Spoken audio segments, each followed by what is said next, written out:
Level, the ghost. No car. $0.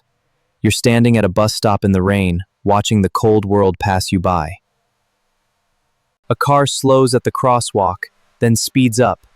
Cold, muddy water sheets across your jeans, but you don't even flinch.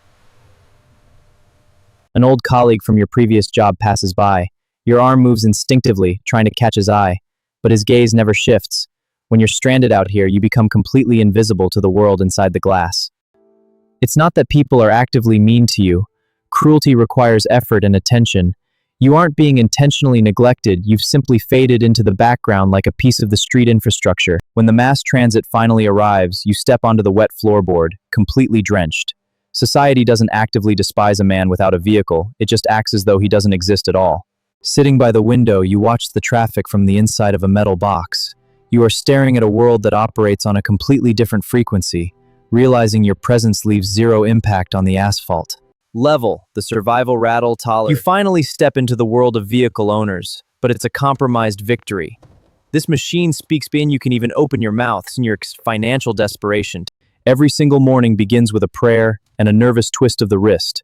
The harsh metal grinding sound under the hood acts as a daily reminder that your security is entirely temporary. The engine struggles, sputtering 3 times before finally catching a spark. As you drive past, you avoid eye contact with the families on the sidewalk. This beat-up vehicle didn't grant you privacy, it turned you into an eyesore, forcing the world to defensively lock its doors as you roll by. $10,000 gets you a used, completely unremarkable gray sedan, a car painted in a shade designed to be immediately forgotten. You paid cash after a year of grinding, and it turns over on the first try. The dashboard is quiet. For a brief moment, that silence feels exactly like success. You instinctively park at the very back of the office lot, choosing the empty row nobody ever fights over. As you walk toward the entrance, something strange happens. Absolutely nothing. No suspicious stares, no car doors locking defensively.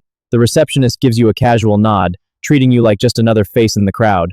At your desk, a colleague mentions a striking new blue car parked outside. He's energized by someone else's purchase, completely unaware of yours. There is simply nothing about a gray sedan worth mentioning. You nod along, agreeing with his excitement, but within a week, the initial relief begins to curdle into something hollow. You are no longer viewed as a threat, but you haven't truly become a person either. You've simply blended into the background like office furniture, unnoticed, safe, and entirely unseen. You convinced yourself that isolation was the goal, forgetting that being left alone and being entirely ignored share the exact same space. 3 years ago, you stood on this exact showroom floor for 20 minutes, wearing your best shirt but oldest shoes. You touched the smooth metal of a display car, waiting for assistance. Instead, a salesman holding a coffee cup just stared right through you, completely indifferent, before looking back down at his phone. Now, you return to the same glass doors. But this time, before your feet even touch the asphalt, that exact same salesman is already stepping outside, hand extended in a warm greeting. He doesn't recognize you at all. To him, the desperate man from 3 years ago simply never existed. Suddenly, you are the center of attention. 2 more salesmen drift over, premium coffee is placed in your hand, and your name is remembered instantly. They guide you toward the glass desks with broad smiles, wrapping you in a performance of respect that feels entirely unearned. Sitting at the finance desk, a cold realization sets in.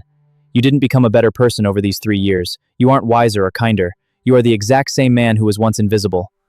This respect wasn't earned by you, it was bought by the asset parked outside, and everyone in the room knows it. $75,000. You pull up to a high-end restaurant you wouldn't have dared to approach 2 years ago. Inside, the atmosphere shifts the moment your car keys change hands. You are instantly guided to the prime window table, the one people usually reserve weeks in advance. On the way out, you hand the valet a massive tip just to hear him call you sir like it's a fact. You lean into the performance, letting that single word validate the years of being ignored, desperately wanting to believe that the respect is finally real. But you don't let the hollow nature of this respect break you. You smile because you finally understand the rules of the world.